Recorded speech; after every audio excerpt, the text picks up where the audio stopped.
Shalom sahabat Mitra Rema. Hari ini tanggal 5 November 2021, kita akan sama-sama mendengarkan firman Tuhan yang terambil dari Injil Matius 26 ayat yang ke-40 dan 41 yang berkata demikian. Setelah itu ia kembali kepada murid-muridnya itu dan mendapati mereka sedang tidur. Dan ia berkata kepada Petrus, "Tidakkah kamu sanggup berjaga-jaga 1 jam dengan aku? Berjaga-jagalah dan berdoalah supaya kamu jangan jatuh ke dalam pencobaan. Roh memang penurut, tetapi daging lemah." Demikianlah firman Tuhan, dan firman ini akan sama-sama saudara dan saya renungkan di hari ini yang saya beri judul Diskon Doa.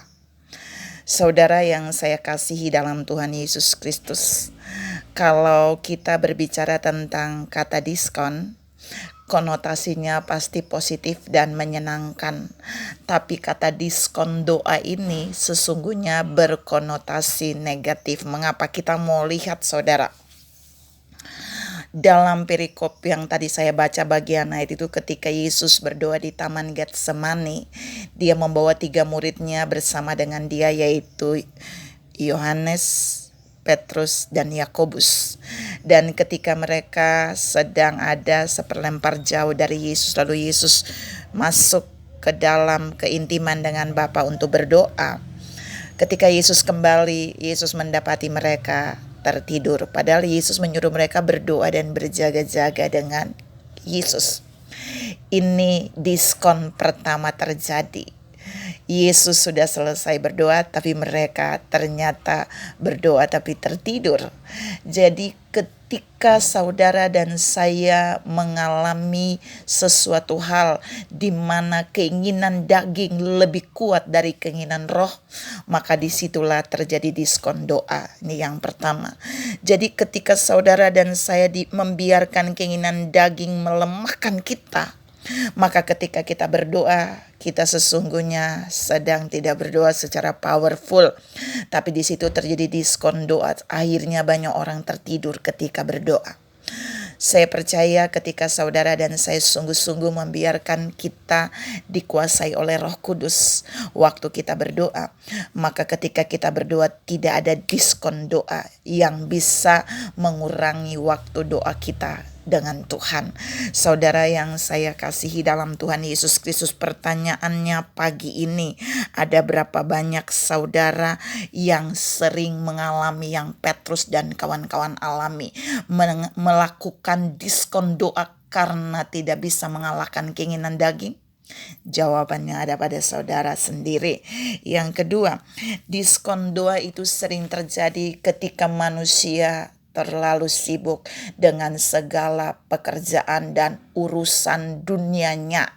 Sibuk bekerja, sibuk pelayanan, sibuk mengurus keluarga, sibuk lain-lain. Dan kemudian ketika jam doa terjadi, ketika saudara dan saya harus berdoa, di sana kemudian doanya terdiskon. Saya doa sebentar aja.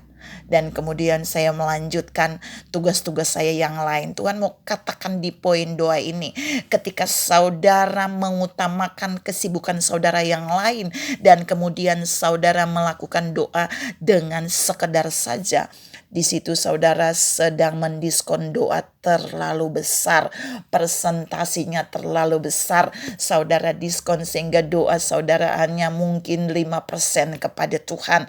Doa saudara yang saudara bangun hanya terjalin 5-10%, dan itu akan merugikan saudara sendiri.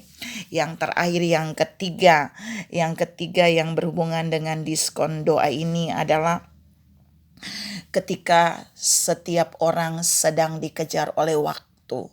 Time limit untuk mendapatkan uang yang banyak tiba-tiba membuat saudara dan saya tidak lagi untuk memiliki hubungan doa yang baik, yang punya kualitas waktu yang terbaik.